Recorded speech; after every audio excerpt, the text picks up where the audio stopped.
का ये जान बोली। इतना सस सवर के कौने ओरी जात हो? और तोहर का छाती फटत बा। छाती के बात कहा तारू, ई करेजा में गोली चुभत हो। हमार बात सुनी। बोला। देखी हमार पीछा कई रउआ छोड़ दही, हमार केहू और से शादी तय हो गइल बा। इतने में भलाई बा कि चुपचाप अपन रास्ता के बदल ले। सुना, जब तोहरा के दूसरे से प्यार करे के रहल तो काहे बदे हमसे प्यार कैलू?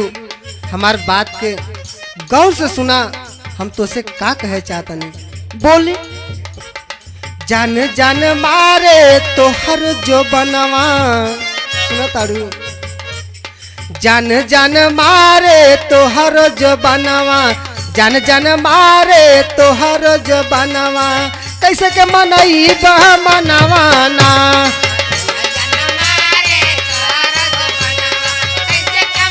सुना तो जान,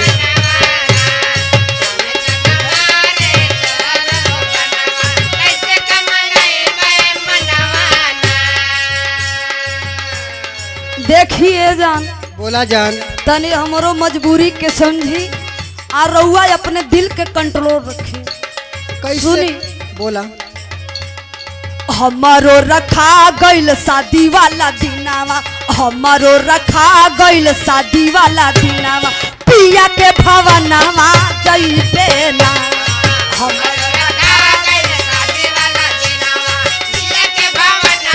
क्या बताई जान, तू जब से कहत हो ना हमार मन तो लगत नहीं थे। ये देखा,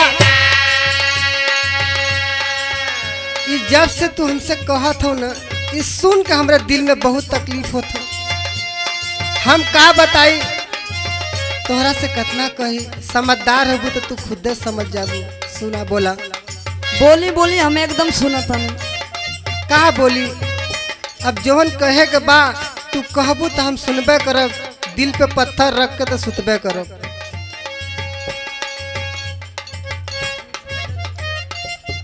हमसे मिललू कलेजवा के पीछे गोरी, वो बात के भुला जाई। ऐसे मत बोला ना, हमें नीबी के पेड़े पे चढ़ के फसरी लगा के मरे पड़ी जान। देखी मरी चाहे जी, मिलत रहलू कलेजवा के पीछे गोरी, ना भुलात बाटे ढोरी के नीचे गोरी।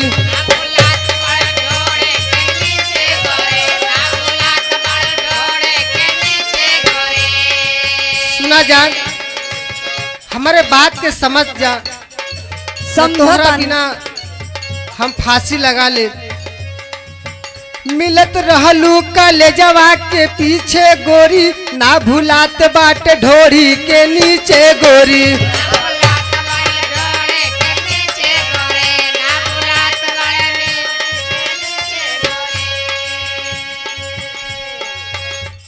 सुनत हूँ? एकदम हो एकदम।